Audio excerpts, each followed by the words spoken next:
Hi, everyone. This is Charles Kirsch, and welcome to the fourth edition of the Backstage Babble Trivia Night, and the third one presented as a benefit for dancers over 40. We're so glad you've joined us, and we have a very fun night of anecdotes, laughs, and most of all, trivia in store for you. In a few minutes, we'll hear from Dancers Over 40's president, John Safakis, about why we're doing it at exactly this time of year, and to reveal the big prize for the evening. Just to give you a little bit of intro, Dancers Over 40 was created as a non-for-profit organization to provide a community of support in response to the needs of mature dancers, choreographers, and related artists. The goals include seeking educational opportunities, presenting seminar and panel discussions, and social events geared to topics relevant to mature dancers whose present-day concerns are focused on their ability to continue to live and work in a creative environment and to continue that legacy to the younger generation, like myself, about to begin their journey. Backstage Babble is a podcast hosted by yours truly, interviewing professionals in the theater industry about themselves, their careers, and the people they've worked with along the way. It aims to paint a vivid picture of the golden age of Broadway through conversations with some of its leading players, including Chita Rivera, Joel Grey, Harvey Fierstein, and others. And now for a little bit about tonight. After all, what is a game without its rules? The game will consist of 10 questions each from each of our 5 celebrity guest askers, who I'll introduce to you at the beginning of each of their rounds. You'll even see some fun overlap in some of the questions tonight. These questions will be answered by our panel of 4 distinguished theater experts. They will answer the questions by writing their answers down on a piece of paper or an index card and holding them up, just to avoid any copying, not that anyone would cheat, of course. Each correct answer will be 1 point, and there will be no partial credit for questions that have multiple answers. We'll announce the scores between each round, and then the final scores at the end. And to remind our audience, although please feel free to use the chat to comment on the evening and introduce yourself, please don't put the answers to the trivia questions in the chat, even if you know them, because our contestants can see them if they're there. And so with that out of the way, let's now hear from Dancers Over 40 President John Safakis a little bit about tonight. Thank you for having us, John. Well, thank you, Charles, for doing this. We really appreciate it. We are kicking off our 2022-2023 season, and that's why this is so important to do this. We do our mailing, we do our e-blasts to get people involved so that we can get our donations and our membership dues in so we can do the events every year. We have a chock full season this year, which starts in August with this, number 1. Number 2, 3 weeks from tonight, we are doing the 42nd anniversary of 42nd Street at the Triad Theater, 6 to 9 o'clock. And again, 6 to 7 is just socializing, getting to see everybody, meet everybody. 7 o'clock will be the show. And then after that, about 8:15, 8:30, we'll all take pictures of everyone, because that's the important thing. We're videotaping this for Lincoln Center, which is very important, at the dance collection, Jerome Robbins Collection for Dance there. And we always videotape our things for the history, legacy, and lives of all of our members. So we're doing that, and we're putting together a 50th anniversary of Pippin in October. And then we have our Legacy Awards December 5th at Lips Restaurant, where we're honoring Loni Ackerman, who's here tonight, Roger Puckett and his wife Yvonne. Roger was the head of Triton Galleries, and Yvonne, his wife, danced with Elvis Presley. Bobby Hedges Taylor, who did the circus work for the Pippin revival and for the Chaplin show. Linda Rosianecco, who stopped the show in No No Nanette. And we're giving a special award to our advisory board member, Caterina Valente, who was around before your mother was around, Charles, on the Perry Como show back in the 60s. Great lady. And we're giving an honorary award to her. So that's our season so far. And in order to do that, we need, obviously, members, subscribers, and donations. So we have a great Facebook page, which encompasses everybody, all ages and all genres of dance, all disciplines. Whereas our dancersover40.org page is more geared to us and what we've done, so you can see what we've done in the past. And we do the flea market for Broadway Cares every year. We raised $7,700 last year. Michael Muscle came by and said hello last year. So that's very important with us, because we partner with Broadway Cares, and they also fund us a little bit. So that's basically what we do, and we try and do panels and performances and involve as many people in the mature dance community as we can. So So this is a wonderful opportunity for us to also outreach new people like Matt and Joanne, who we didn't know, who joined. Thank you very much, Joanne, as a member, and Charles, who's our youngest member. So, so we continue to grow even during the pandemic. And we know it's going to be difficult. We know we've had issues. And we did our Tommy Tune event last year live at the Actors Temple. And we did our Legacy Award live. And we did our Harvey Evans Award live. And we had a ton of people. And things are going to happen. You know, people can be masked or unmasked. We've got to go with the flow with this to continue living. So we'll do our best to use both, all the platforms we can. We'll have a Zoom membership meeting on September 19th, I believe, to kick off with our members, a real Zoom, because we have members all over in almost every state except like North Dakota, I think. So that they can all meet and say, you know, I did this show with you, you did that show with me. It's a wonderful opportunity to meet everyone. So that's who we are and what we do. And thank you, Charles. Your introduction was great. I didn't have to go into any of that. So I thank you for that. We're going to hire you to do that at our shows. Absolutely, go on, continue. Thank you so much. Oh, yeah. And enjoy the show. Oh, yeah. And before you go, would you like to tell us what the prize is? So many prizes. We have so much merch. We don't know how to use it. We don't have a store. We do not have a store. But we do have a wonderful Dancers Over 40 hat, which is really great. We have a Dancers Over 40 tank, not a t-shirt, a tank, which I thought would be good for Pilates and whatever. So we have that because a lot of our members do still move. And we have this lovely, no one uses yet, refrigerator magnet. And we have these little stickers, which are very cheap also. You'll see them on our website. And unfortunately, our great masks are sold out. They really fit well. They have the metal in here. We'll have to reorder, but these were really great. So we will be giving out at least our hat and a tank to some lucky winner tonight. Yes, yeah. So thank you, John. Thank you for all You're welcome, that. And so one thing I forgot to mention is that if you look in your little episode description, you'll find 3 links. One is to the Dancers Over 40 website where you can donate, join, become a member. One is to my podcast if you want to listen to it. And the third is to a live show that I'm going to be doing upcoming for my podcast at 54 Below on September 6th. So if any of those things interest you, you can find all of that in the episode description. So now, without further ado, let's start at the very beginning by introducing you to the 4 amazing theater people who have agreed to be our panel of experts, answering the very difficult, so get ready, theater questions as you play along with them at home. So first, let's bring on Matt Koplik. Matt Koplik, the most opinionated, foul-mouthed, and passionate theater geek with access to a mic, is the host of the podcast Broadway Breakdown, where every week he and a guest explore Broadway history by diving into the careers of the artists who shaped it. In addition to the podcast, Matt is also an actor who has appeared in Pipe Dream at the Brochu Theater Group, We the People America Rocks at TheaterWorks, Hal Prince on Broadway at the Museum of Fine Arts, and more. You might also have seen him on this year's Tony Awards singing with the NYC Gay Men's Chorus. So Matt, thank you for being here. Thank you, Justin. Your research is astounding. I don't know how you found out about Pipe Dream, but that's a deep cut. Okay. Good job. Glad to be here, everyone. You.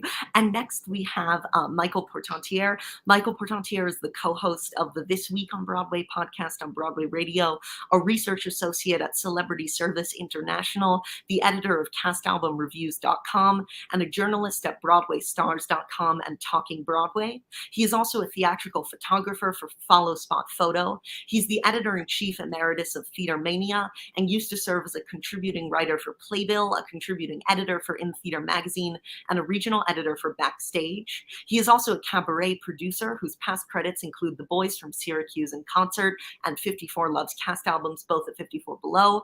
And you can see his upcoming show at that venue, Bernstein on Broadway, on September 27th. So Michael, it's an honor to have you. Let me bring you on here. Thank you. Thanks. And I just listened to your wonderful podcast with Sandy Duncan. Oh, thank you. That was really great. I love her so much, and you really spent so much time with her. That was really fantastic. Oh, thank you. I appreciate that. And then next we have Glenn Rosenblum, dubbed the new prince of LA Cabaret. He appeared off-Broadway in Lucky Lucy and The Fortune Man, starring Blythe Danner, Little Mighty with Sam Harris, and The Rise of David Levinsky with Larry Kurt. He has starred regionally in productions of Guys and Dolls, Cabaret, and more. He is also a musical theater lecturer for Crystal Cruises and is the president of his company Celebrity Access Incorporated, which provides celebrity booking services for companies. He recently hosted a popular series at the CV Rep celebrating the golden age of Broadway, featuring Karen Morrow, Eileen Graff, and more. And this evening's guest, Alix Korey, introduced him to me as the West Coast Mr. Musical Theater.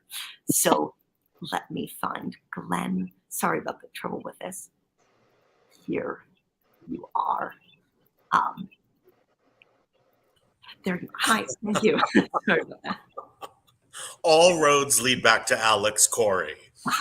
Yeah. Once you know her, that's it. That is just it. But my goodness, yes. Nice to be here. It's so much fun. I've got my Sharpie and I'm ready.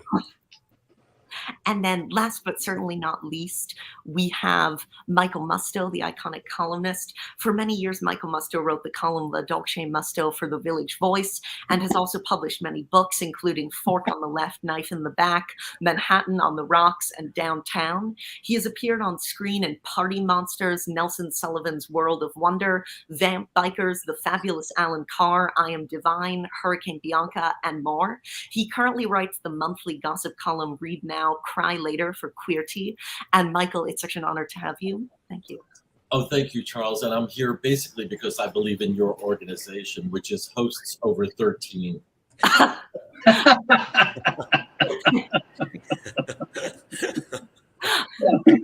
all I have to say.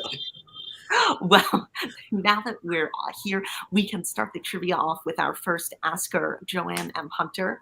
And good luck to all of you, by the way. And Joanne Hunter danced on Broadway in such shows as Miss Saigon, Kiss Me Kate, Thoroughly Modern Millie, Steel Pier, Chicago, Thou Shalt Not, How to Succeed in Business Without Really Trying, Guys and Dolls, and Damn Yankees, and is now an extremely successful choreographer with credits including Disaster, School of Rock, Harmony, The Current, The Nutty Professor, playing at the Ogunquit Playhouse, Curtains, On a Clear Day You Can See Forever, and Andrew Lloyd Webber's Cinderella. And today we're honored to have her asking questions about her frequent collaborator, who we've mentioned, Andrew Lloyd Webber. So thank you, Joanne. Hi, Charles. Hi, everyone. Charles, you're just a plethora of information and knowledge, and you've done more, however old you are, than I've done in my entire life. So.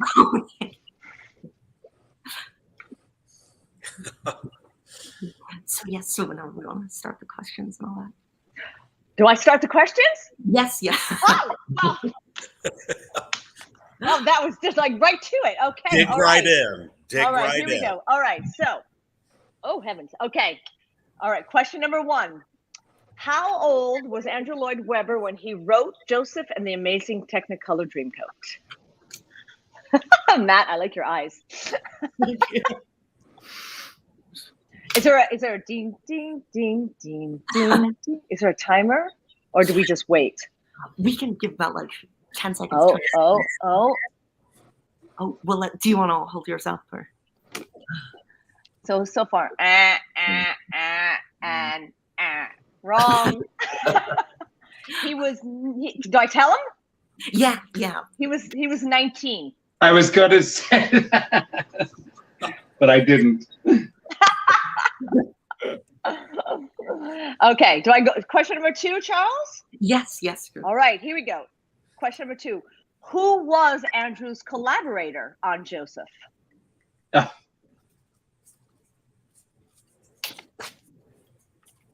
Okay, great. Now do you want to hold it? Yeah. I can't see yours, Michael. Can you hold it a little closer? Yep, all correct. Ding, ding, ding, ding, ding. Nicely done. All right, question number 3 is a 2-part question. How many shows did Andrew and Tim write together, not including additional lyrics? And what were those shows? So 2-part question. How many shows did Tim Rice and Andrew write together? First part of the question.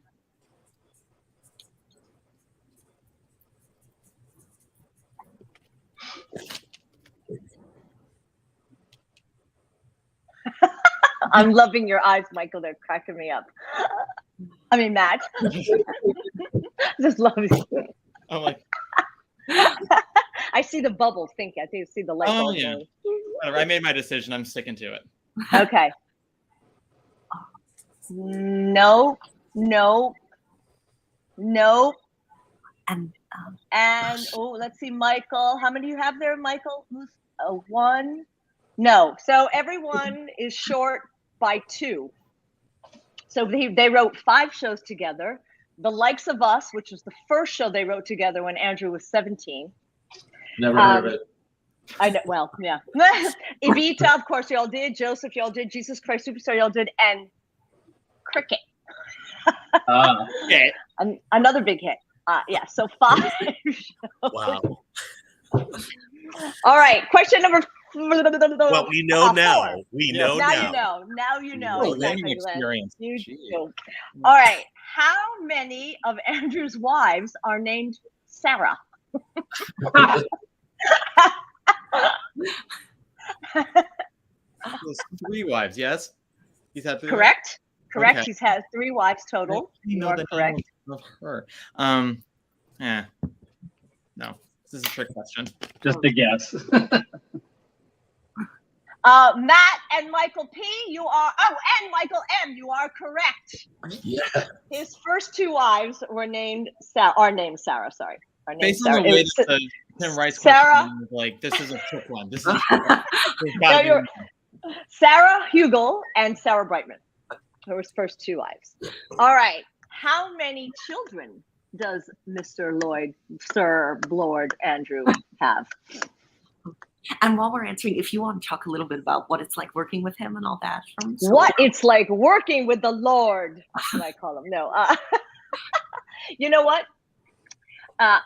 There's nobody that I've ever met in my entire life that knows more about theater, the history of theater, from classic theater to contemporary theater, that knows about music, that knows about art, and knows about architecture.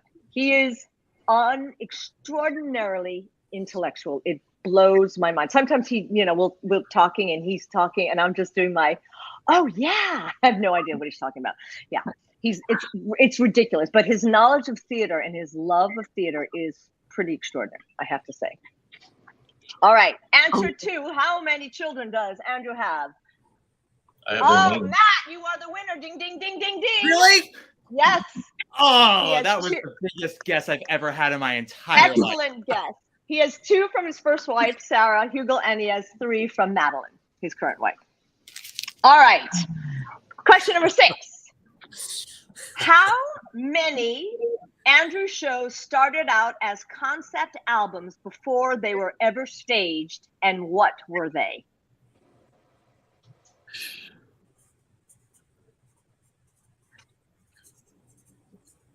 And I'd like to ask you during this round, what was it like to be developing the Cinderella during the pandemic and all that? Oh, Jesus, Mary and Josephine. It was tricky. I went over there in August of 2020 to do auditions, the first in-person auditions we did. And it was tricky. We did it, luckily he owns theaters in London. So, we have a little bit of an in. So we got to do the auditions on the stage of the Palladium. So I had the stage managers just tape out 10 by 10 squares. And I was able to fit 5 dancers at a time on the stage. And 15 minutes, they walk in, I gave them 15 minutes to warm up, half an hour to do some movement, 15 minutes to leave, and for us to wipe the stage up for the next group. So that was really crazy, and I couldn't partner anyone. I could not do any type of waltzing, and so everything was just like, oh, I hope they can partner. It was tricky. It was really, but we did it. It was not. I'm not gonna lie. It was not easy, and I've never had more nose rapes. That's what I call COVID tests, nose rapes, up my nose. I think I'm at 178 nose rapes at this point. All right. Answer. How many? What was the question? Oh, how many Andrew shows started out as concept albums? Matt, Michael, Michael P, you are correct. Michael, we did the exact same thing. Matt With and Joseph. Michael, you are correct. Evita Because- and Joseph was not a concept album when it first started. Right, It was it was a school show, School right? show. That's right. It was a 15-minute pop cantata that they then made into a 30-minute show or something like that. Yeah. You know, But it I wasn't- have an album of, I guess, the original version because it's very, very short. I mean- I think it's like 30 minutes long, right? The original. Yeah, I mean, I have that album. Whatever that album is, I have that. How did you get that? I found it on I found it in a secondhand record store. Oh, and who is on the recording? Are they all children? No. It's it's an adult male narrator, and I forget who else is. I'll see if I can get it later and hold it up. Oh my! I would love to see it. Yeah. I actually have. I'm embarrassed to say I haven't listened to it, but I have a demo of The Likes of Us as well. Wow. You do? Yes, yeah. But do you have Is it- cricket? Do you have cricket? No. Is it good? Oh, I haven't heard it yet, but I will. Maybe I can find a way to send it to you in some way or something like that. Oh my heavens to Murgatroyd! Yes, that's amazing. You can start playing it in Cinderella rehearsal. Oh my God, that would be funny.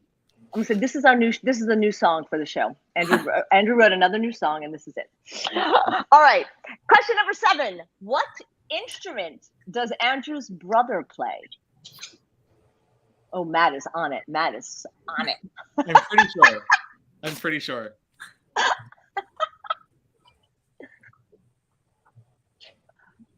Ready? Go. Oh, okay. Everyone is correct except for Michael M. Sorry. Cello. How do you know what his brother plays? He Mr. Because- Producer concert. You He played. people are sick. Right. And his his Dun, his, dun, dun, dun, dun, dun, dun. all of those, all of that song and dance.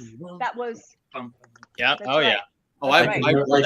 I can't be seen in public ever again. Matt, I see we went to the same mime school. exactly. That's my vacuum cleaning as well. Yeah. all right. What is the name of Andrew Lloyd Webber's company?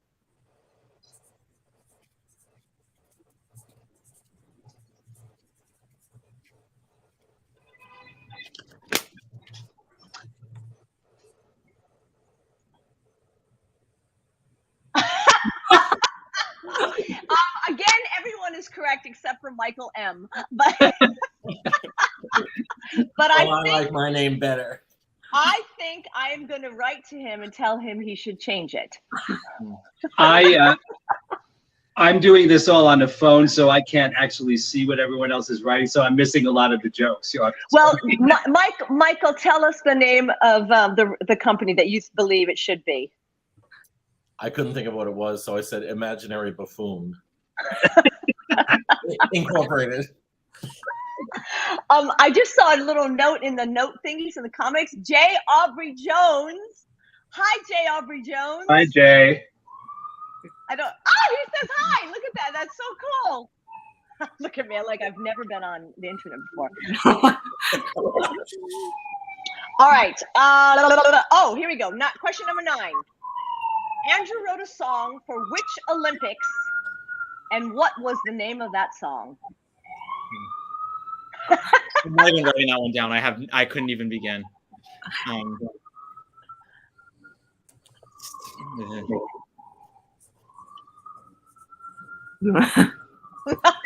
Excellent answer, Michael P.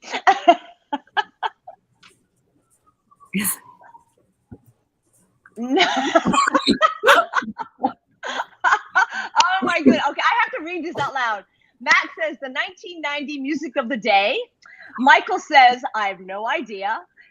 Glenn says Los Angeles Cheerio.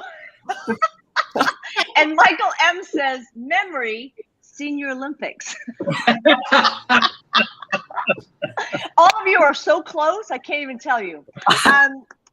No, he wrote for the 1992 Barcelona Olympics in the name Amigos para Siempre. That Sarah Brightman and they were not married at this time.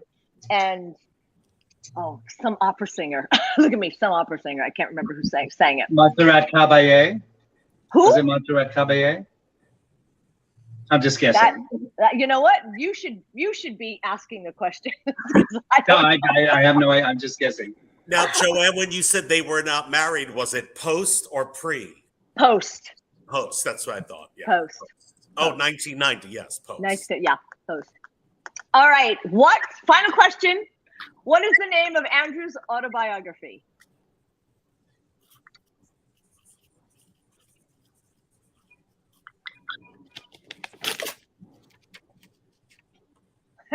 Go. No, wait. Oh. Now you've ever. Matt, you are correct. Matt is correct. Unmasked.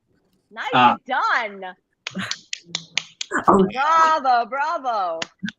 Aspects of Me was funny though too, Michael Mostel. I like that. I think it's better. I like Aspects of Me. That's good. Get him to change that too. I will. You know what? I'm emailing him right now. Okay. Lord, I'm gonna say, Lord, I think two things you need to do. I tell him. And you know what you're going to hear back? Crickets.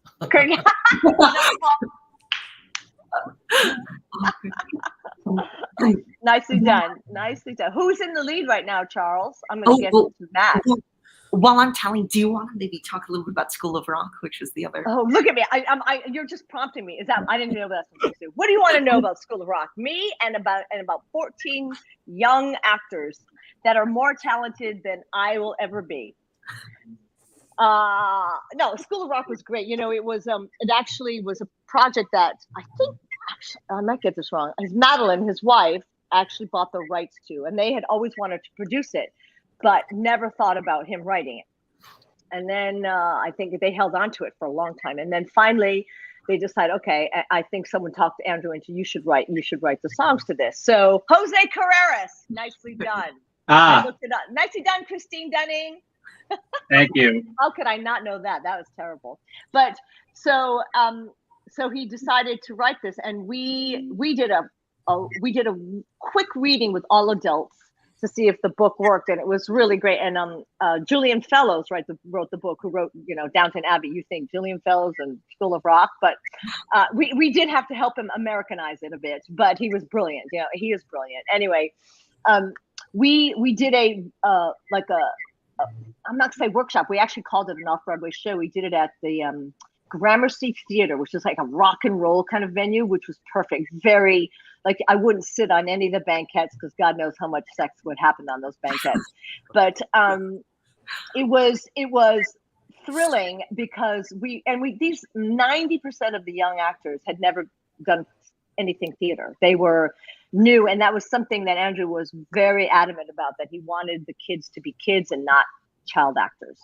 He wanted it to feel, real, or as real as you can be on stage, or you know what I mean, and which was great, but it made all of our jobs a lot harder. But they were, the talent. These kids were like, and they, people are like, oh, are they playing? They like, that was the band, And then we had, but when they were playing live, it was just the 4 actors on stage and the Dewey Finn playing guitar. It was ridiculous. And I remember when we were auditioning, we brought in all the Final Callback kids, and they just kept pairing up different drummer with different guitarist, bass, and literally, I'm just sitting there, and I was recording it, thinking all these kids were between 9 and 12 years old, or maybe at that time, maybe 9 and 11, just jamming. It was the most surreal and beautiful thing, and especially all these young actors who are now, like, a couple are in Harvard. So yeah, they're like all smart young people, making a difference in the world. So yeah, it was beautiful. I actually really enjoyed working on that project. It was very special, I think, and the fact that they really developed the book to be not, when it was done for Jack Black, it was a venue for him. It was his vehicle. But this was more, I think it was important for Andrew that it would be more about the kids, the young people in the show. Their journey, their story. So it was really lovely. It was friggin' hard because of the young ones, and not because they were young, but no, because they were young. Who am I kidding? It was hard because they were young, but because they were just they were raw. They were so raw. But that was also the charm. The beautiful part about it is that they were so raw, and and just they were really. It was a very lovely memory that I will always hold on to. Oh yeah.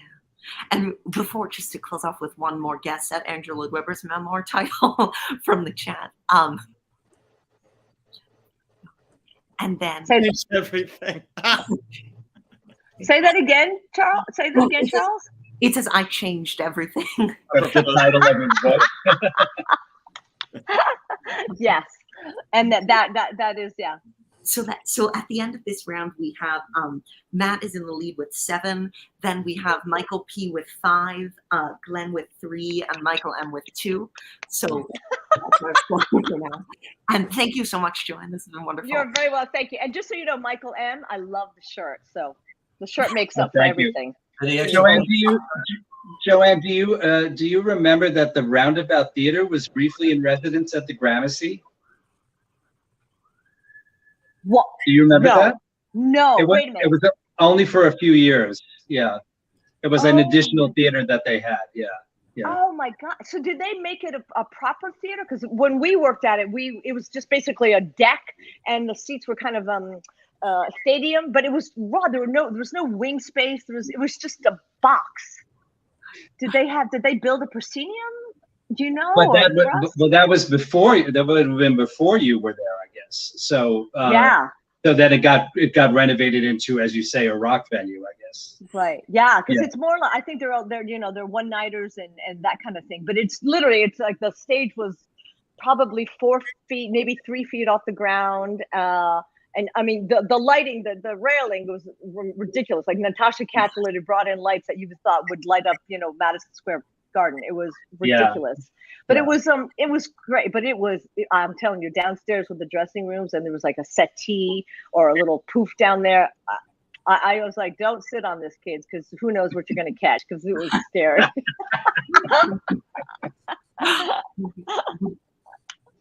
Well, thank you again. Thank you. Oh, you're welcome. Thank you. Good luck, everyone. Joanne. Bye. Good night. And next we have another wonderful guest asker, the amazing Alix Korey. Alix Korey is a Broadway star whose credits include Fiddler on the Roof, Hello Dolly, Is There Life After High School, Ain't Broadway Grand, Chicago, Triumph of Love, 45 Seconds from Broadway, All Shook Up, and An Evening with Jerry Herman. She also appeared in Milk and Honey at the York Theatre, Wonderful Town at Encores, and she also led productions of Funny Girl, in addition to being slated to play Mrs. Straykosh in the canceled Lauren Ambrose revival. Fun fact, The Wild Party Company, No Way to Treat a Lady, A Family Affair, Xanadu, and more off-Broadway. But the other Broadway credit we haven't mentioned is The Pirates of Penzance, and that's where she worked with the choreographer that she will be asking about today, Graciela Daniele. So hi, thank you. Wow, you are scary, Charles. You are a scary child. Hi, everybody. Hello. I have a question for Alix. Can I assume that you got your hands on the video of the Delacorte production of Pirates? The archival one? Yes. Yeah. I have seen it, and it was fascinating because it was made 2 weeks after I came back into the show from my skull fracture. Because I was, why would you remember? I was hit by a bicycle during Tech Week in Central Park. Oh, gosh. And I was out of the show for a month. And just to tell you that Joe Papp was the first person to call me in the hospital. I was in a coma for a couple of days, but he was the first person to call me and say, when you are ready, your job is here. Oh, wow, that's great. And he's always been sort of a god to me ever since. I saw it. And so I was quite interested because I always thought I'd look so much better if I was really thin. And there I am on the archival tape, really thin, looking like I just got out of Auschwitz, thinking, you know what, I don't care. Let me look fat. At least I'll look healthy. I love the archival tape because it really was us instead of the British film that was made. Right. Which I have another, sad story about, which is that, I always thought that as I was growing up, that if you were the voice of someone in a movie, like Marnie Nixon must be the ugliest woman on the face of the earth. I always thought that. So, of course, she wasn't. She's quite beautiful. But then when I saw the British film and the young woman playing Edith, and I thought, Jesus, I'm even better looking than she is, and I'm no beauty. So now they're all going to think that, oh my God, she's the ugliest woman in history. So it's very screwed up. I did a lot of therapy on this. Gotcha. Good night, everybody. I feel like I do have great questions about Graciela Daniele, I'm I excited. feel like we're doing therapy right now. who I absolutely adored working with her, and I wish I'd been able to do many, many more shows with her. But of course, after Pirates, I never had another hit. So there you are, except for Fiddler. Anyway, so there you go. Would you like your first question, gentlemen? Let's go for it. Okay, this is two parts. How many Tony Awards has Graciela Daniele been nominated for? And how many did she win?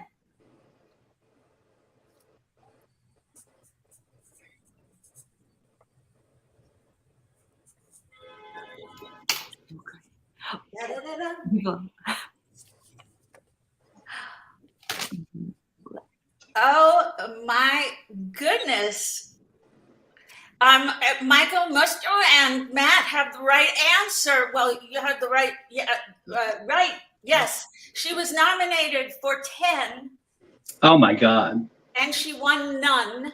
She was given a special Tony a few years ago for Lifetime Achievement. That's crazy. So that is the cruelty of show business. Yeah.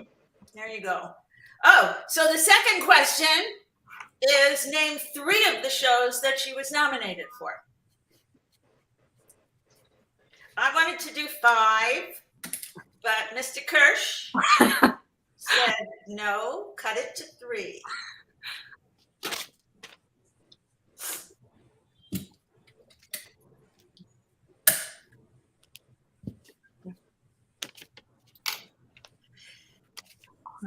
Okay. Yes. Yes. Matt, yes. Michael, yes. Glenn, yes. Michael Portantier, I'm afraid you only had 1. Yeah, that's right. Okay. She didn't actually do Seussical. Oh, okay. She got replaced on Seussical, I believe. She what? Yeah, she and Frank were both replaced out of town on Seussical by Rob Marshall, I think. Oh, so that's where I had that in my head from. If you'd like to know the other shows, it's Pirates, Ragtime, Once on This Island, The Goodbye Girl, Dangerous Games, Chronicle, The Mystery of Edwin Drood, The Rink, and The Visit. And didn't win for any of them. Psychos. She was nominated for The Visit? I don't remember that. She was nominated for The Visit. Is she good friends with Susan Lucci and Glenn Close? I don't know. That there is a question coming out about her good friends. Okay.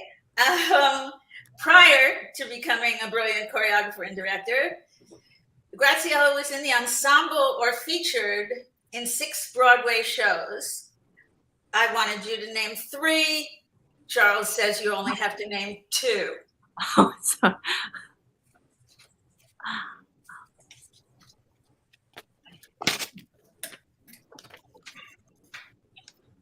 Let's see what's here. Yeah. Okay, Matt, you got 2. No, Sweet Charity is not on there. Okay. And Chicago, and neither is Pippin on there. She was not in Pippin. And Follies and Promises are, yes, correct, Michael Musto. She also, her first Broadway show was What Makes Sammy Run. Wow. Wow. Her second was Here's Where I Belong. Then she did Promises, Coco, and Follies in Chicago. Okay. Anybody have any questions? No. Okay. Name one Broadway production for which she was nominated in more than one category. I changed it a little, Charles. Oh gosh.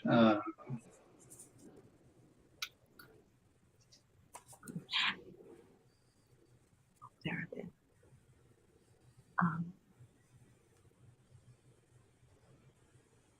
Okay, Michael Pierre, you just. Yeah, I don't know. Okay. No, the only person who has it right is Matt. And wow, you're a child. The reason I changed the question, Charles, is because Once on This Island, yes, was for choreography and director, but for Chronicle of a Death, Foretold, she was nominated in 3 categories: director, choreographer, and book writer. Oh, wow. So I had to fix it, Charles. Then, okay, 5th question. For which 3 Broadway stars has she assisted in the creation of one-woman shows? 3 of them. And Alix, I'd love to ask you while people are writing, what was it like with the Pirates of Penzance transferring from the park to Broadway, and were there changes made? The only changes were actually in the cast, because in the park we had Patricia Rutledge playing Ruth. She was lovely. Gosh, I'm trying to think. There were some ensemble members who were changed when we moved over. It was very fast, the rehearsal process, because we all walked in the first day for the Broadway, and Sue Anderson was the conductor at that point, the assistant conductor, and she took us through the score, which we hadn't done for 4 months, but she took us through the score, and she said, "Okay, bye, have a nice week off." And it really was very easy to put together. At least I thought it was, and I'm usually complaining, so no, it was fine. I think the hardest thing to get used to was being the Uris, now the Gershwin, was such a kind of strange barn to be in, and it was actually interesting, because I don't remember having issues in the park with security, but when we started on Broadway, and I asked, I asked Linda Ronstadt, "What are you wearing to the opening night party?" And she was like, I'm not going. And I said, "What do you mean you're not going?" I said, "Carol Channing went to her opening night party." And Linda said, "Alix, you have no idea what it is like being a rock star." And we had tremendous security, because the month before we opened, John Lennon had been shot at the Dakota, and Linda was terrified. And she walked around with that Akita all the time. And we were very glad and lucky that we had that kind of security, because some crazy did try to get back and stabbed our head security man. So, you know, life was already changing in the 80s. Yeah. But to get the show on was not hard at all. And I also have one other thing to say about it, which is most second nights after opening nights are usually kind of downers for an audience. For the cast, because that opening night audience is so incredible. Joe Papp brought in the entire Fire Islanders to see the second night. So it was probably the best second night in the history of Broadway. So anyway, questions. Answers. The answer. Yes. Okay. All right. Michael Musto has this right. So I have to say, Alex, technically the Cheetah Show was not a one-person show, but I knew what you were going for, so. Oh, okay. All right. There were dancers. Yes. Yeah. Okay. So it was Cheetah Rivera, Barbara Cook, and Elaine Stritch. Elaine Stritch. I thought it was Elaine. I wasn't sure. Yeah. So that was okay. Sixth question. Which musical did Graciela Daniele write Spanish lyrics for?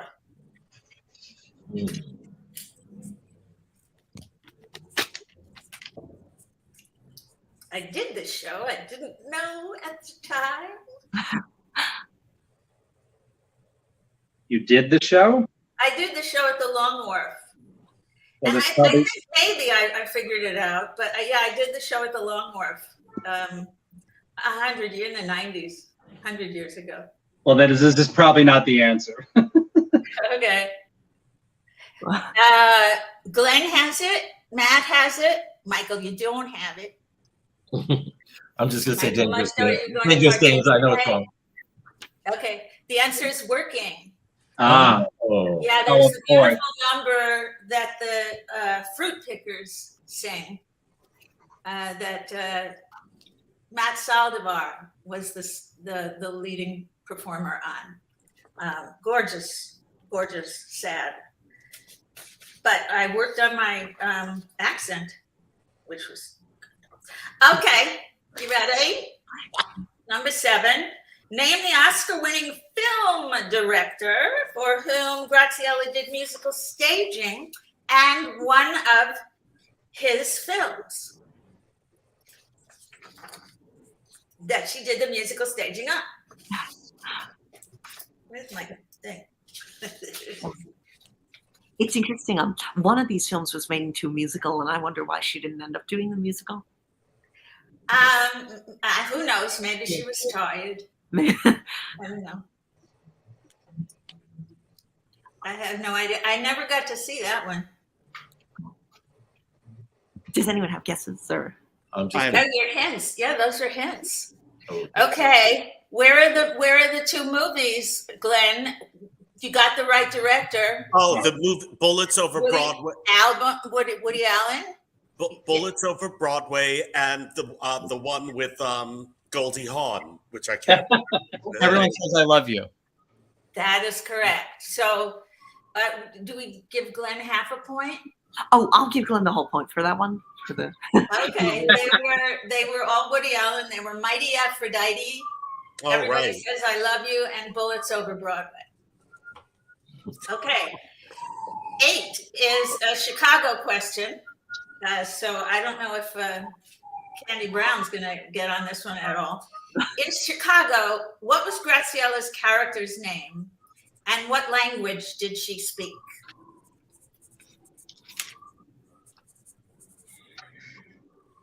I actually had another part to this question, but Charles nixed it. Just give me half a point if I got a half right, please. I need the points.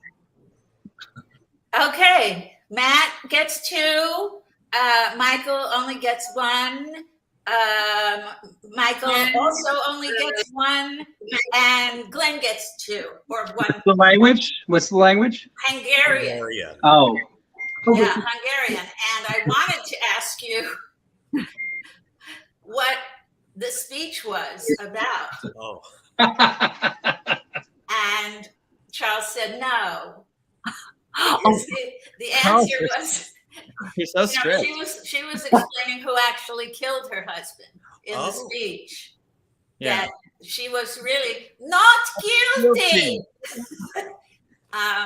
And it was something like the Eastern European mafia.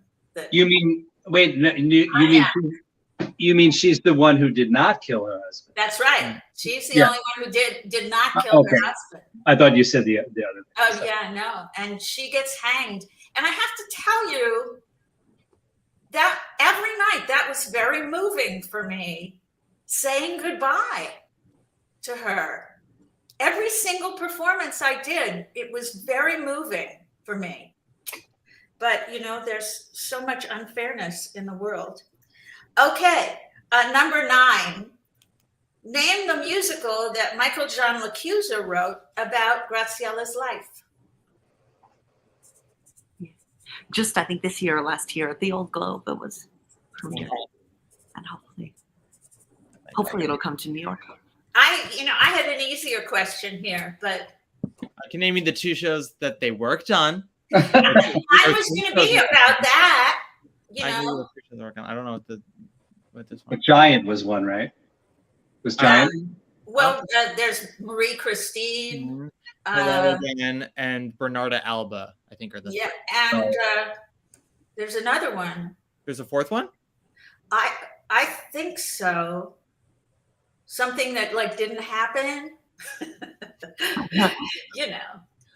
So many of those workshops. Take this workshop, it's going to Broadway. Yeah. But okay, anybody want to put it up there? Oh, Glenn has it. Glenn has it. I saw it. Oh yeah, you got Wild Party right? Which no. Anybody else? It was called the Gardens of Annuncia. Glenn, did you say you saw it? I did. Oh, how was it? It was very interesting and beautifully staged. We'll talk later. Yeah. Okay. Finally, It was the first show I saw after COVID with the mask. Oh, yeah. 10th question. I have an 11th, but Charles said no. Which 2022 Broadway show was Graciela supposed to provide musical staging for, but was replaced on, and this will probably give it away, by Alix Sanchez?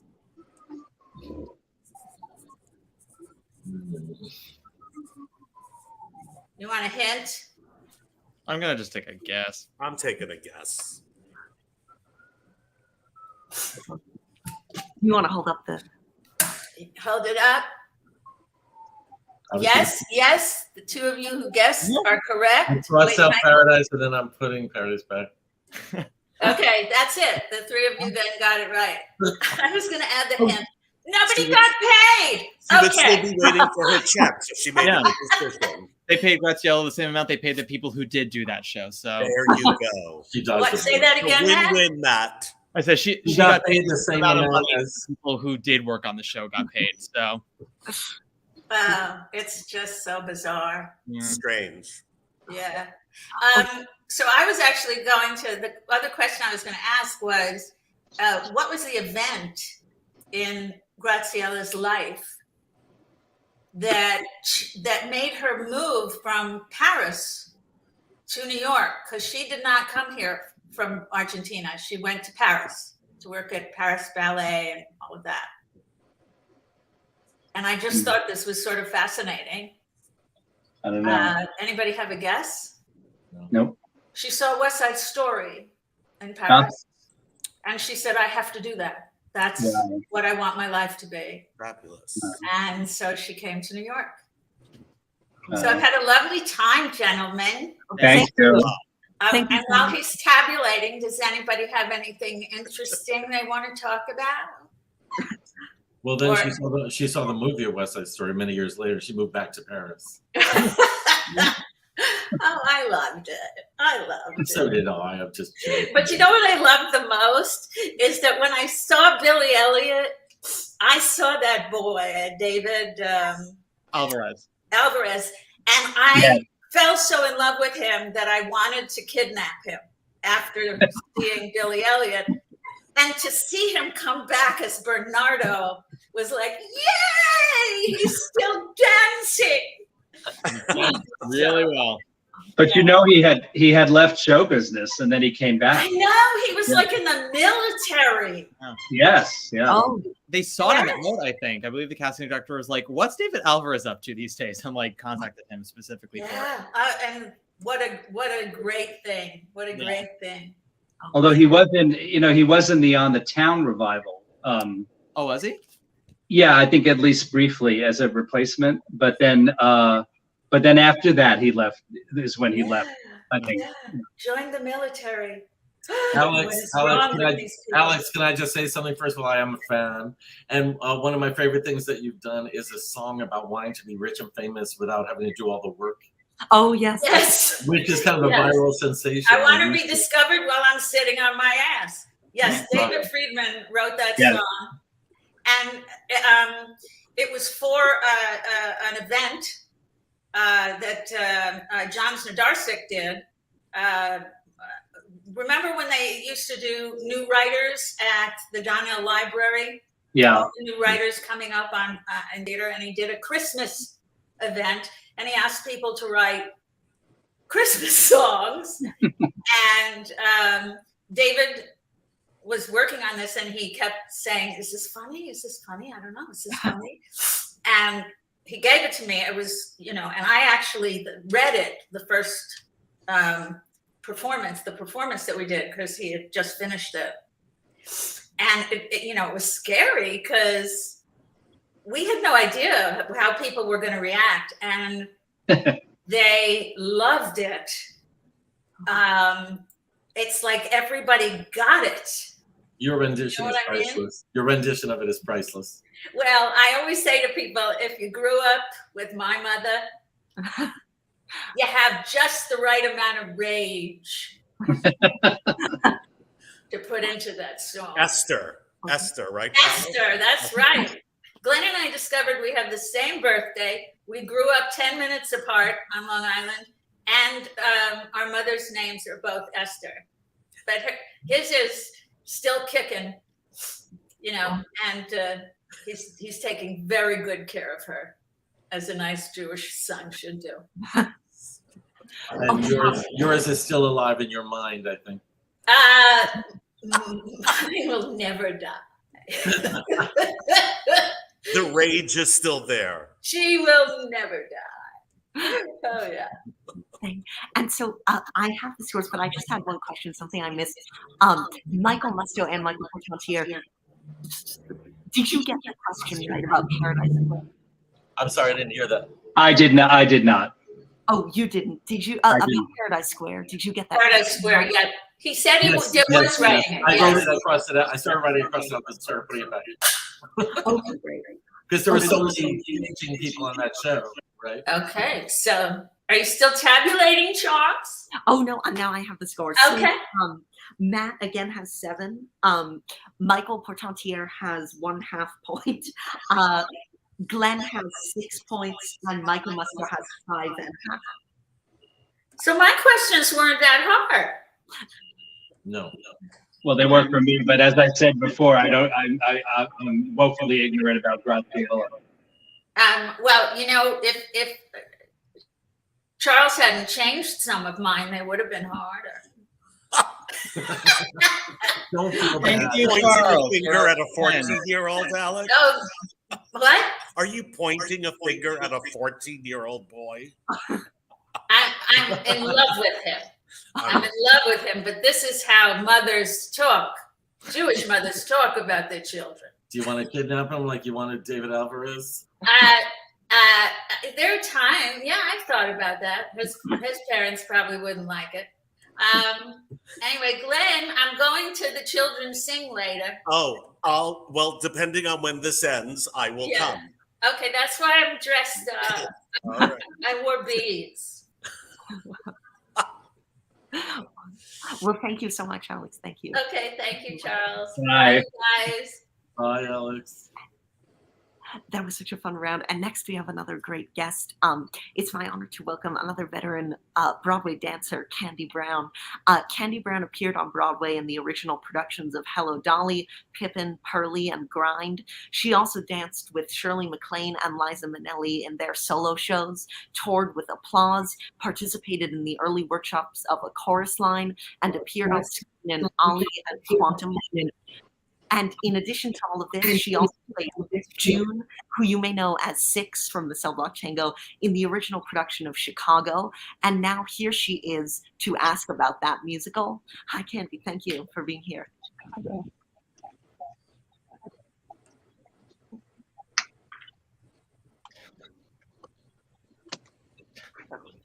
Oh, I think there might be a Wi-Fi issue. I think, I'm not sure. Hi, everybody. Oh, this has been a gas. I hope I'm not. They aren't too difficult, but yeah. Oh. Okay. I think it's a delay. I think there's an audio delay. Yeah. There's some sort of delay. Maybe she should go out and come in again. Yeah, I think if it's all right with you, Candy, I think. Oh, or that I think it's been fixed. Has it been fixed? Talk. Say something. Oh, I think she's muted. It looks like it's muted. Oh, there we go. Okay. Can you hear me now? Can you hear me now? Can you hear me now? Yeah. Hello, Candy. Oh, I think we're still on a bit of a delay. Hi. Really? Let me try I went and to Chrome. I got off my other. Let me see. Oh, I'm sorry about that. So I think Candy will try to come back, and let's switch the order of the rounds a little bit. And next up, we'll have another great Broadway star, the wonderful Loni Ackerman. So Loni Ackerman starred on Broadway as Evita and Grisabella and Cats. And her other Broadway credits include So Long 174th Street, The Magic Show, and No No Nanette. She also appeared on screen in Annie and off-Broadway in Diamonds, Brownstone, Mike, Starting Here, Starting Now, Dames at Sea, and How Do You Do, I Love You. But her Broadway debut was in George M., where she was choreographed by Joe Layton, who she'll be asking questions about today. So let's bring her on. Thank you, Loni. Thank you for being here. Hi. Hi. Hi. Hey, Matt, you're a winner. For now. Sorry, guys. My lesson goes so long. Oh, wow. We'll see how this one goes. So shall we start? Yeah. Right. Let's do it. So my subject is Joe Layton. And he was actually the second director I worked for after high school. The first show I did was How Do You Do, I Love You, which was a Maltby Shire, which was pre-Broadway and remained pre-Broadway. We got a review in Washington that said it was called How Do You Do, I Love You, and the review was Goodbye, We Hate You. So we never made it in. I forgot who it was who was the critic for Washington back in the 60s. But anyway, the author, the playwright was Michael Stewart, and he was writing George M. So he had all the girls come and audition. And of course, it was a tap show. And of course, I was a ballet dancer and did not tap. But okay, so I went anyway. And that began just a great relationship with Joe. And what a great way to start on Broadway, opening on your 19th birthday at the Palace Theater. And it was just great. So I have questions from Joe. Okay. Number one, What was Joe Layton's real name? Come on, Michael P.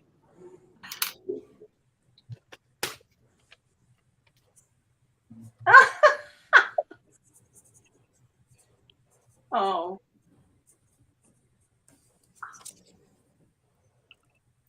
Close. Glenn is the closest. It was Joseph Lichtman. Okay. You were close. Sorry, guys. Charles led us astray in his email the other day. Yes, exactly. I mean, that was the first stage name he used, but it wasn't. Right. It's the only thing. Okay, number 2. How old was Joe when he got his first Broadway show?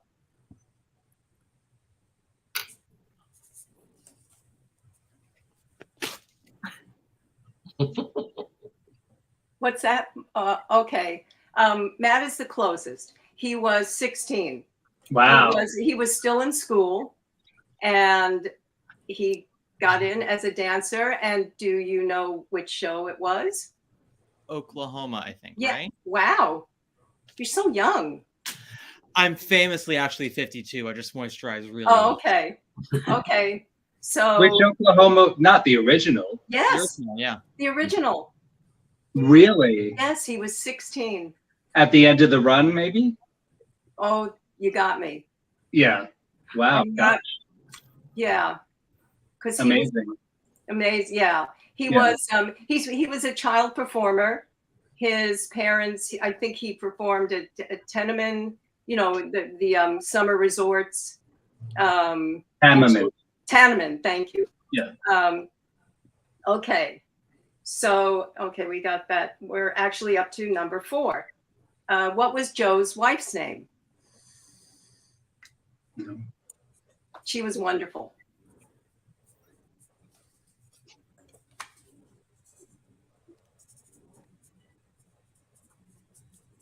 I'm not going to disrespect her by even trying. It's going to be so. Oh, okay.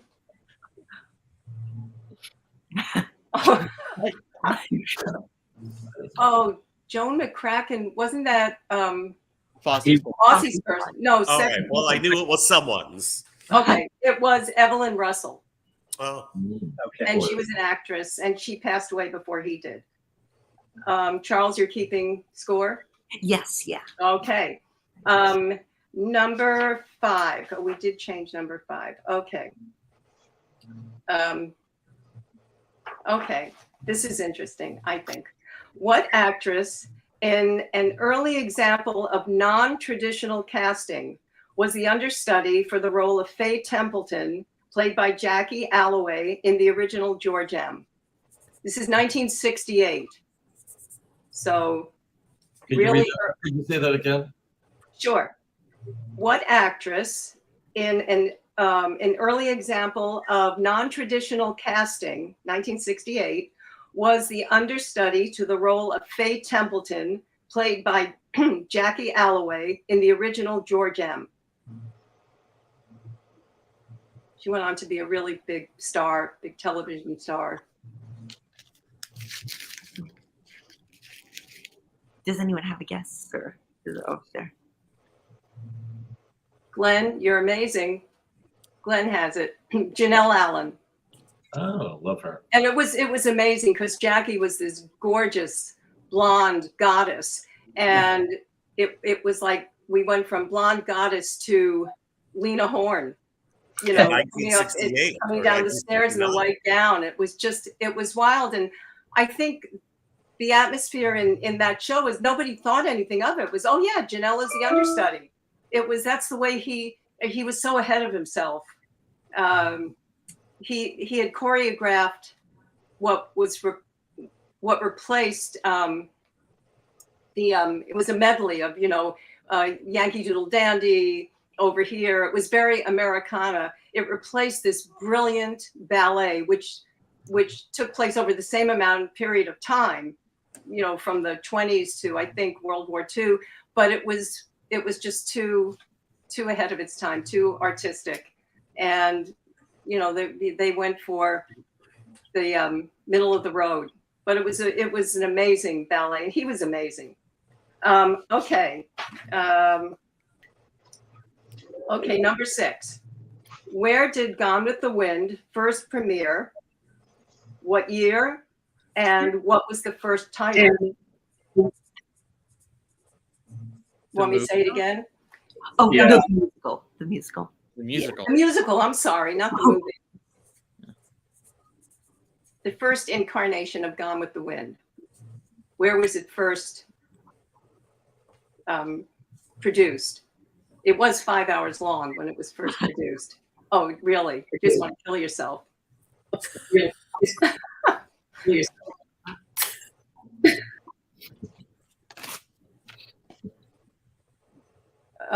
No. Yes, Michael P. You got half of it right. Oh, you got 2/3 of it right. It was Tokyo. The name was Scarlet, but it was 1969. Wow. Okay. Yeah. Then there was London, and it was still called Scarlet. And then when it came to the Amundsen or the Music Center, I think it was 1975. I think 72 or 73 was the West End. Here's a little anecdote about Gone with the Wind. I wasn't allowed to use this question because nobody would get it. Maybe Joanne Hunter would have gotten it. So during a performance at the Music Center or the Dorothy Chandler, I forget which theater. It was the Dorothy Chandler, I think. Thank you. Joe was so furious. He wanted to fire and basically kill this stagehand who happened to walk across the stage during a performance, got into a light and cast a 30-foot shadow of somebody in a pair of jeans during Gone with the Wind. And I was going to ask, who was that stagehand? Okay, I'll give you a clue. He is the father of my children. It was my husband. He was a stagehand, and he just happened to saunter across the stage, 30-foot shadow, and Joe really just wanted to kill him because it was a whole other show. But he didn't fire. Yeah, and that is my husband. He just marches to his own drum. Okay, I'm hoping he walks by you tonight. That would be fun. He came in earlier. Oh, okay. But you weren't on yet. I saw the shadow. Okay, number 7. Here's another good one. What were the names of what were the stage names of the 2 dogs in George M? And who were their stage trainers? Who were the dancers? Who were their trainers? First, their names. Oh my gosh. I know, that's sick, isn't it? I couldn't help it. Oh no.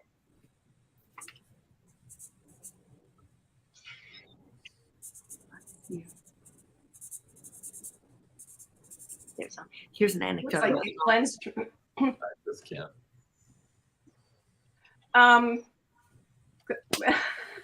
Glenn. Oh, cute. Okay, no. So one was a sheepdog. Her stage name was Frida, and the other was a terrier, and her name was Spot, her stage name. And the trainers were James Dybus and me. We were the dog trainers. Fabulous. Yeah, and I had this huge sheepdog. She was really sweet. These are too easy. These are much too easy. I know. I wanted to make them harder, but you know, you're dealing with Charles, and he has specific rules. Okay, number 8.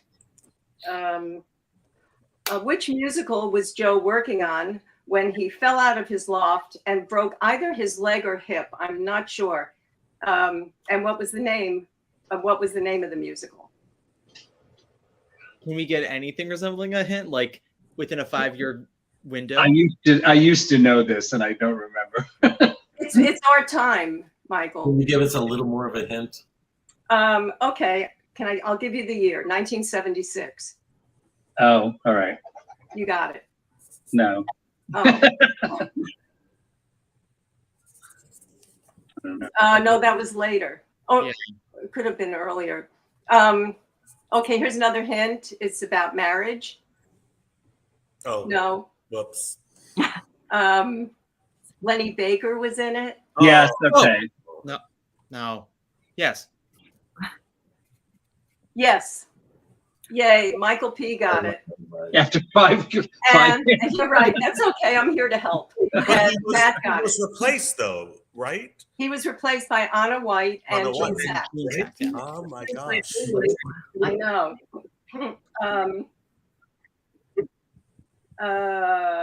Okay.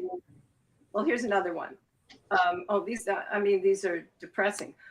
Which show was Joe working on at the time of his death? Used to know that too. Okay, I'll give you a hint. The title is the opposite of death. Oh.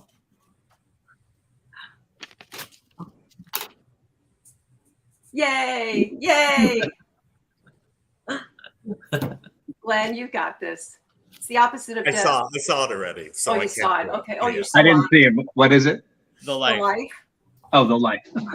He didn't get very far into it. Let me see. Okay, Joe. He directed and choreographed the Rockettes for a long time, and he was the first because he was so ahead of himself, ahead of the time. He was the first to hire. He hired the first Latina Rockette, who stayed a Rockette for 16 years, then became head of wardrobe, and since then has written an autobiography and went to audition for the movie of In the Heights already in her 60s and got into the movie because she was so fabulous. Also a Dancers Over 40 member. Yes, Dancers Over 40 member. So we have to name this person. If you Yeah. can. Yes.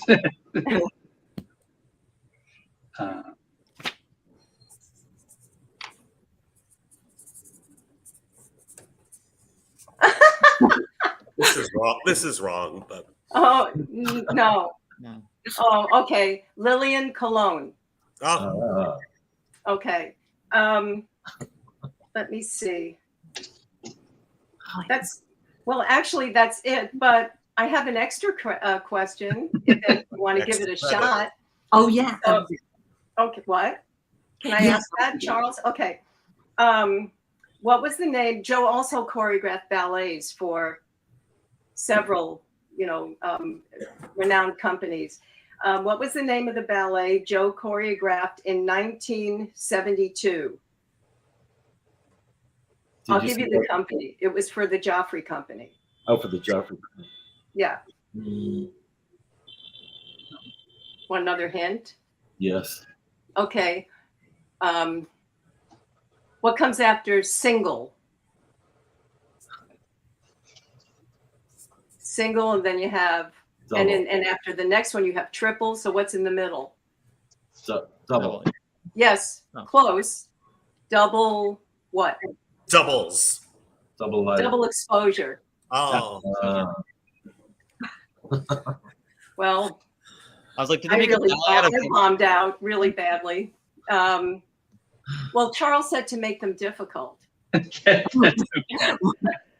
But Joe was amazing. I adored working with him, and I think he had so much left to put on the stage. I was in his production of Annie, the movie, and actually was directed by John Huston, which was pretty funny. And what was really amazing about California, we were three Broadway, we were the Boylan sisters, Nancy Sinclair, Murphy Cross, and me, and Broadway singers. And I said to, oh my God, who was the musical director? Oh boy, what an idiot. Okay, I forgot his name. But I said, when are we going into the studio to record do whatever it was? And he said, I don't know how to tell you girls this, but they hired studio singers. I said, you hired Broadway singers and now you're paying extra for studio singers? And we just all kind of like went, all right, whatever. So, Can I ask a Joe Layton trivia Please. question? What movie musical choreographed by Joe Layton later became a stage musical not choreographed by Joe Layton? the one with James Caan? The one with I don't know, but that's not what I'm thinking. I don't. that he choreographed. Wow. Anybody? Was it Molly Brown? No. That was a stage musical first. Thoroughly modern Millie. Oh, Oh, right. Yeah. We should switch Lonnie, places. was Barnum his biggest? Lonnie, was Barnum Yes. his biggest hit on Broadway? Say that again? Was Barnum his biggest hit on Broadway? Maybe it was. Maybe. probably, yeah. Maybe. I mean, he did win the Tony for George M. and for No Strings. But I think Barnum probably lasted the longest. Definitely made the most money, I would say. Probably. Well, he didn't direct it, but he choreographed or did musical staging for the original Sound of Music, didn't he? So Oh, that- yeah, he did. He choreographed it. I saw that. Do we count that? It is a And you just got whatever Charles says. If you want that, you've got it. So okay, well, you did very well, Thanks a lot. Thank you so much. and it was a pleasure stumping you. Thank you for those questions. I appreciate it. So, Thank you, Lonnie. Before at the end of that round is Matt with 2 1/3, Michael Portantier with 1 2/3, and Glenn and Michael Musto each with 1. So that and photo finish with that one, guys. so Can now can you give us our subtotals so far? Well, that was just that round. Oh, okay. yeah, that round. I thought maybe I had blanked out and we only got one question right the whole time. No.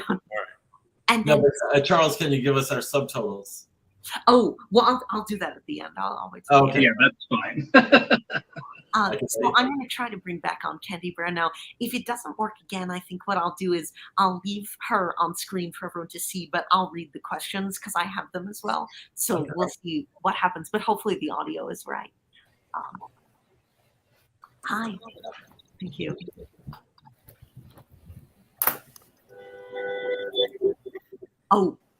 Oh, I'm sorry. I think it's happening again. The audio connection. So I'm going to, I'll see what I can do with these questions and see what happens there. So the first question that Candy Brown will be played by Charles Kirsch. the first question is What? what was the inspiration for the song Mr. Cellophane? Oh, okay.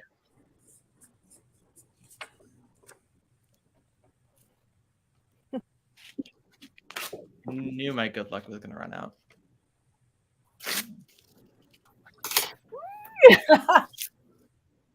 Oh, yeah. No, forget it. Oh, Yeah.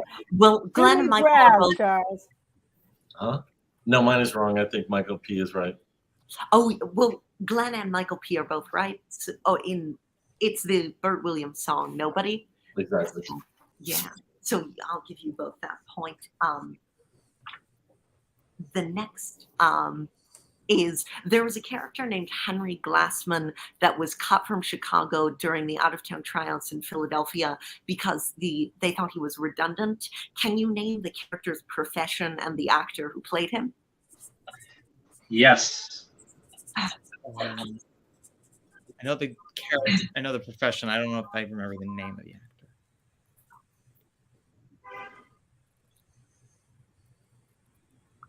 Oh, let's see. David Rounds. Glenn has it all right. Michael Portantier and Matt get a half point each. Sorry, Michael. You're Well, freezing a Oh, little was bit. he an Who's got agent? the- An agent? Yeah. Yeah. Their Song author, but 10%. not the title. Oh yeah. So Glenn gets all of that. Michael Portantier gets half. Matt gets half. And Michael Musto. Sorry, what did you say? I missed. I was wrong. Let's not even discuss what I wrote on that card, please. It was wrong. There's a note here that the Mama Morton sort of became the agent as well. Okay, so number 3, why did Liza Minnelli do 5 weeks of Chicago?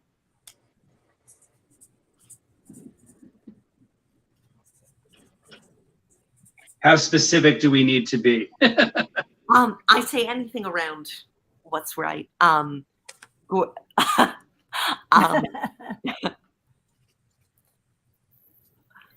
Is that well? I'll give a half point to Michael Musto and to Glenn Rosenblum because those are somewhat, if not the full story.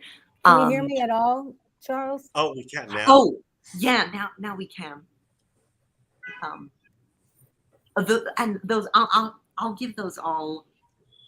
I'd say Matt should get the full point, and the rest of them will be points. It's she was recovering. Right, she had surgery on her vocal. Yes. Can you hear me at all, Charles? Oh, yeah, we can hear you. It's just on a bit of a delay. It's just, but yeah. So, number 4.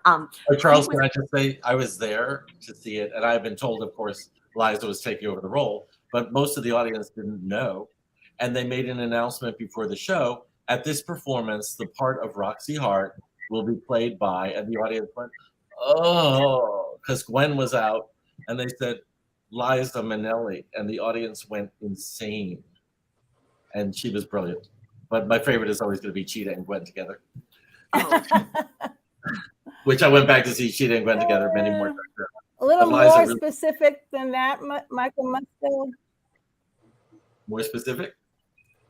I don't know how Liza learned that part so fast, but she had it down, and she was brilliant. I mean, there was notice about it.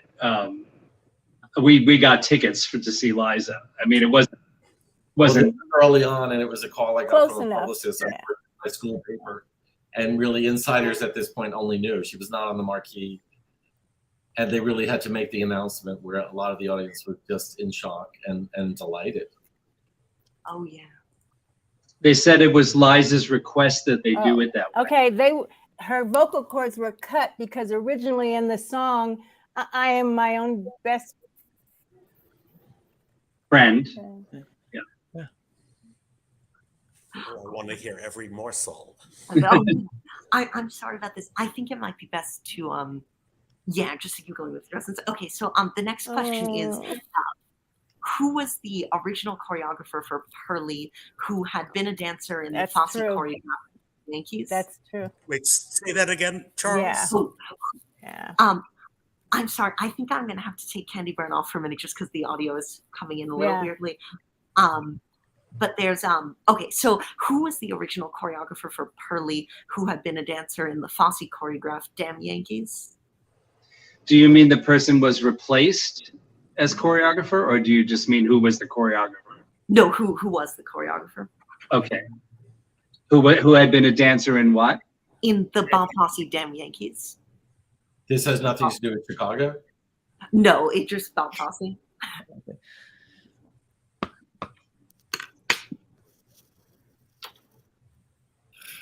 I should know that, but I don't. Does anyone have an answer? Hazarding a wrong guess. Not Clee. I know. No. The answer is Lewis Johnson. Okay. Number 5, Bob Fosse used a lot of elements from his first experiences in show business.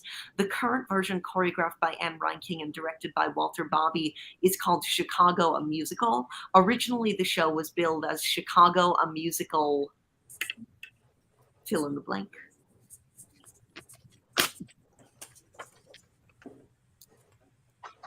Vaudeville. All right, so Matt and Michael P. and Glenn get it right. Sorry. And then the next one is The Story of Chicago was taken from a 1942 movie starring Ginger Rogers called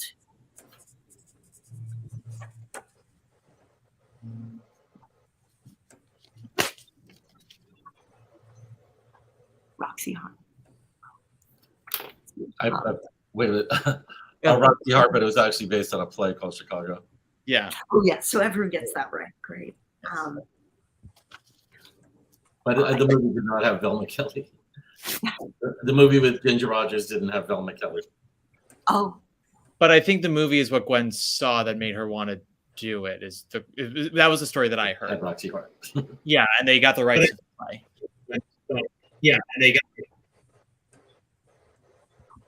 and then the next question is, the young actor, this is what relates to the earlier question, who spoke no English in Chicago except for the word no, was played by South American actress Graciela Daniele, as we all know now, and the language she speaks is Hungarian. The dialogue was translated by what longtime Bob Fosse assistant, also a Dancers Over 40 member?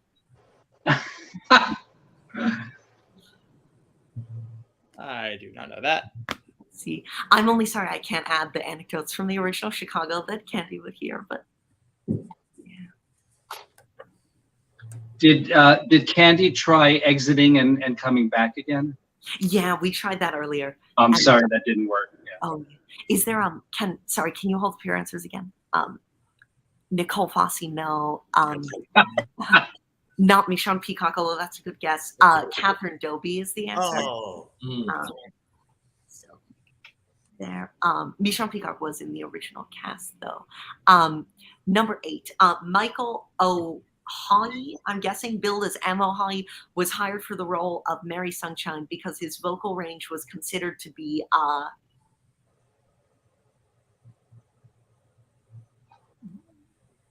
that's like a film. His vocal is considered to be. Yeah, it's the name of the vocal range. Soprano, or the name that's listed here.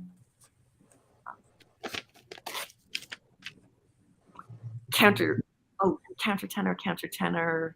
Oh, all right. What did you? Oh no, the countertenor is the right answer. So Matt and Glenn, you get it right. Let's see about the next one. After Mary McCarty passed suddenly, the first replacement for her role was. I don't know. I don't know. Yeah. Oh.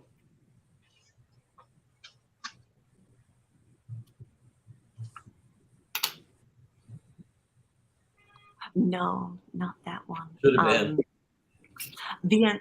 The answer is Elena Reed. oh wow. And then the final question, there's also a bonus question, but the final Chicago question is, Cheeto Rivera's original understudy was.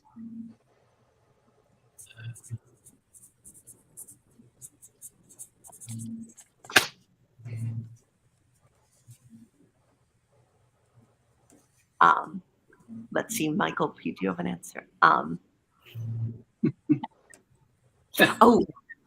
Ironically, it was someone mentioned before. It was Michonne Peacock who was Cheeto Rivera's understudy, and then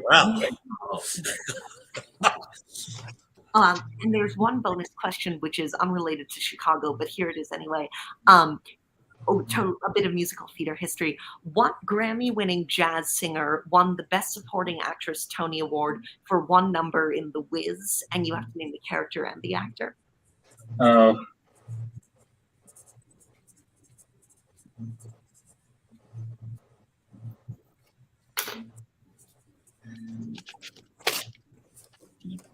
Let's see. And Michael P.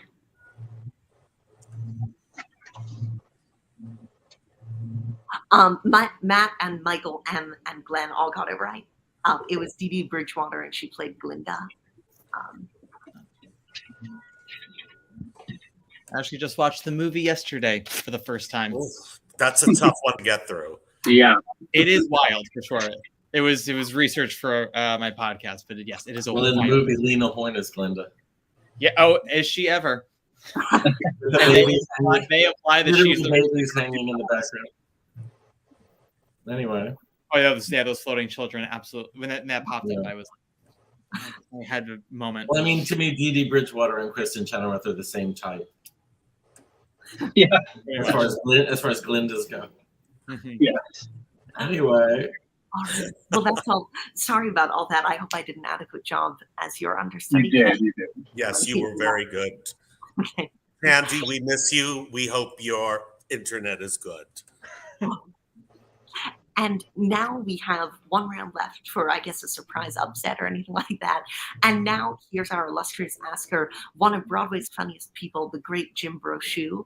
Jim Brochu is the author of the shows The Last Session, The Lucky O'Learys, Fat Chance, and the books Lucy in the Afternoon, Murder on the Orpheum Circuit, which I enjoyed a lot, and Watching from the Wings. He performed off-Broadway in Unfair to Goliath and The Big Voice, God or Merman, which he also wrote, and on Broadway in Brigadoon as a benefit for the Irish Rep. In addition to all of this, he won a Drama Desk Award and an Ovation Award for the solo show he starred in and acted. He starred in and wrote Zero Hour. So here to ask questions about the subject of that play, the one and only Zero Mostel, the one and only Jim Brochu. Thank you for being here, Jim. Thank you, Charles. My sound was down. Could you say all that again, please?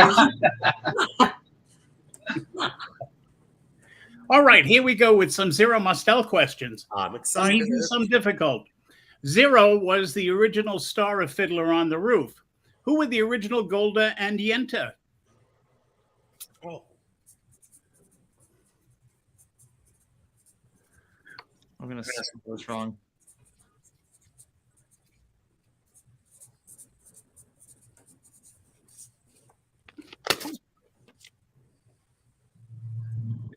I spelled Maria's name wrong, but it is Maria Karnalova. Oh, yeah. So that's from Matt and Michael P. and Glenn have it right. Yes, it was Maria Karnilova and B. Arthur. Okay, ready for number two? Yep. Zero and Kate Mostel had two children. What were their names and what profession did each one go into? I only know one. Most people do. I don't know the second. Actor. Okay, that's Leonard, a lawyer. Rosenblum, you just make me laugh. I tell you, that dinner we had on the ship at Prego, I mean, very fun. Please, With my the heart. scissors. The scissors. I'll never forget it as long as I live. Anyway, the answer is Josh Mostel, who's an actor, and Toby, who is an artist. 3, name the famous Greenwich Village nightclub that introduced Billie Holiday and Jack Guilford, and in which Zero made his comedy debut in 1942.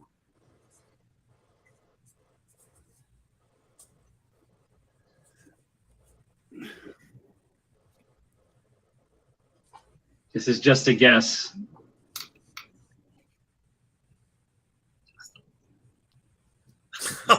No. No, it was called Cafe Society. Yeah. Okay, 4. What iconic New York dancing job did Kate Mostel have when she met Zero? And while everyone's answering this, I'd love to ask you, what was your research process like with Zero Mostel for writing this play? And Well, a lot of it I talked to Josh, and he gave me some inside stuff, some very private stuff that I put into the show about when he was brought to meet his grandmother for the first time. Really very poignant material. And then I read everything I could. And of course, I knew Zero. Not terribly well, but I knew him when I was just starting out as an actor, and he used to drive me crazy. I met him on the corner of 50th Street and Broadway one day, and I said, Z, I'm very angry at you. You promised me an autograph. And right in front of the Winter Garden, he screamed, "You're not worthy." And he walked away. But 2 nights later, the autograph arrived at the Cherry Lane Theater where I was doing a show. So that's pretty much how I did it. I talked and I read, and the play kind of wrote itself. It was an honor to be him. And so, does anyone have answers to that question about that? Opa girl, Rockette. Yes, the answer is a Rockette. Yeah, the 2 Michaels got it. Yeah. Okay, number 5. How many Tony Awards did Zero win, and what shows were they for?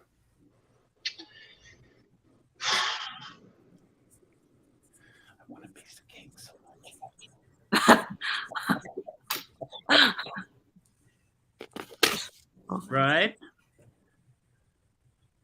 Okay. Oh, it looks like let's see. Matt, I think, is the only one who has it Yes, right. Matt is the only one who got it. 3, Rhinoceros, Fiddler, and Forum. Oh. Okay. Zero played one performance in the pre-Broadway tryout of a play by Arnold Wesker, which was a new interpretation of a Shakespeare comedy. Wait, let me see if I can find this little bulbous thing. I can read this. There we go. I'm sorry. That was an adaptation of a Shakespeare comedy. He was taken ill and died in 1977. What was the name of the play, and what iconic Shakespeare character did he play? Does anybody need that again? I'm sorry, I was interrupted. Yeah, you can say that one more time. Okay. Zero played one performance in the pre-Broadway tryout of a play by Arnold Wesker. It was a new interpretation of a Shakespeare comedy, and then he was taken ill and died in 1977. What was the name of the play, and what iconic Shakespeare character did he play? It was a comedy? Shakespeare comedy.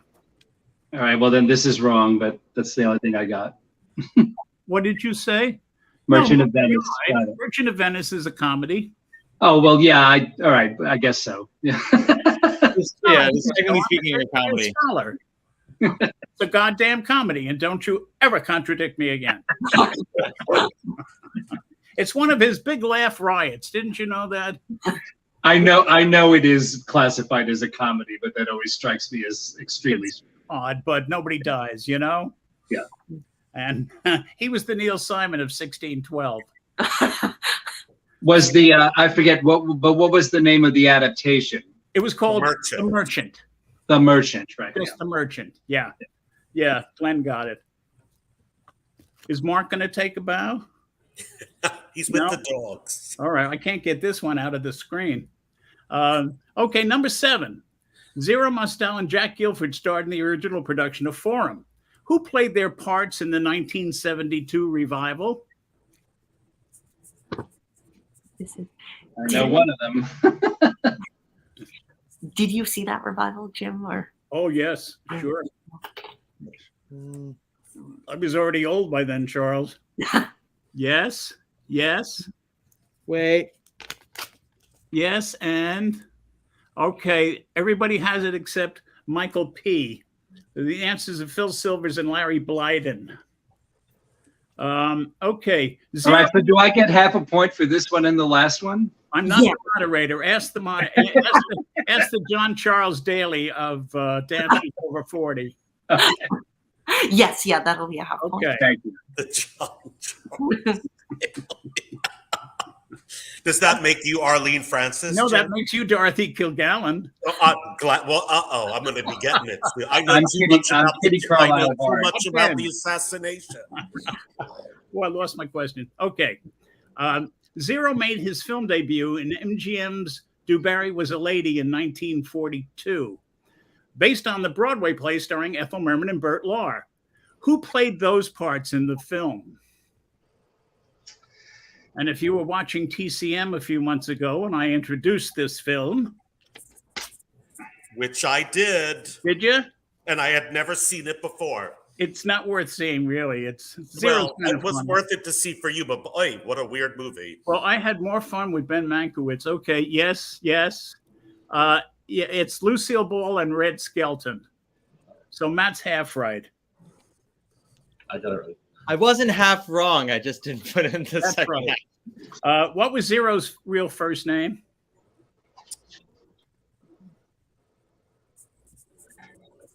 Oh, sorry, I just missed. Glenn, did you get that question right? I About did. Oh, I'm just guessing. I'm guessing. Okay. That's funny, Michael Must. Michael Musto. Michael, you've got to start writing. You're just too clever for words. Harold. Michael Patantier, what did you say, dear? I said Joshua. And Matt? I'll say Trevor. Just 'cause. Trevor. Yeah, that's a good Jewish name, isn't it? Trevor. Yeah. Well, you don't know what his parents were up to that day. They were like, maybe Yes. it's gonna be Glenn, different. Glenn almost got that name. Can't you see Trevor Rosenblum? Yes. Yes. What then? No, his real first name was Samuel. Oh. Sammy. He was a Sammy. And Zero considered his acting profession an avocation and only took jobs so he could fund his main profession. I saw your play. What did Zero consider his main profession? If anybody saw my play, they sure know the answer to this. Yes? Yes? Yes? Nope. And no. Wait, I'm in the dark again. Here we are. So that.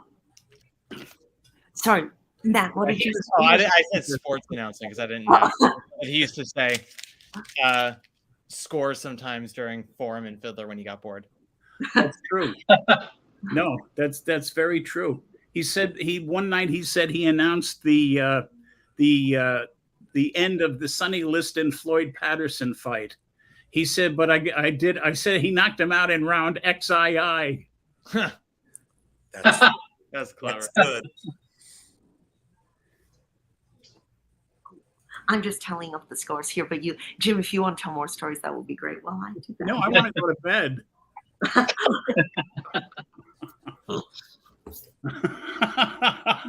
I'm very old. I need to take my pills. I've just been prescribed a new pill, which is nothing but side effects. Oh, okay. That's all it is.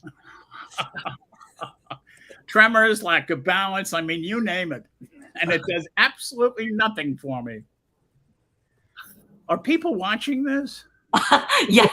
Really? My deepest apologies to you all.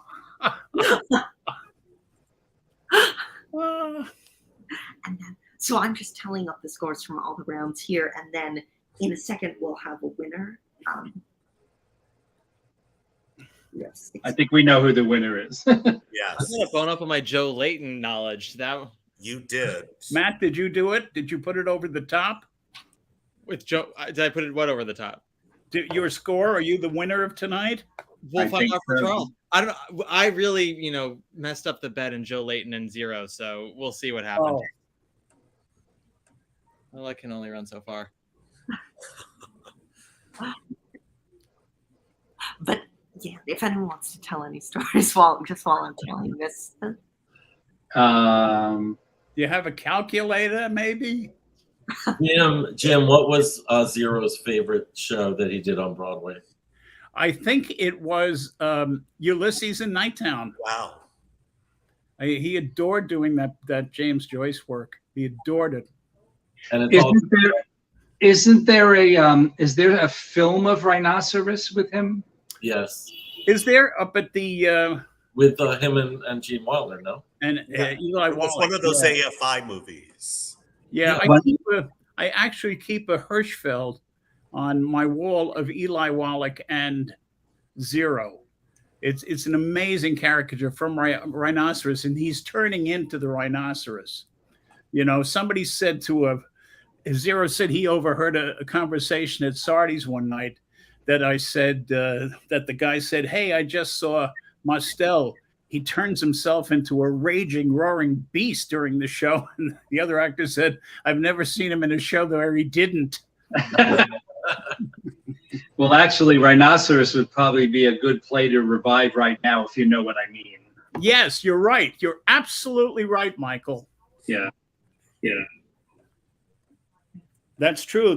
People are turning into rhinoloceros Yes, right they before our eyes, aren't they?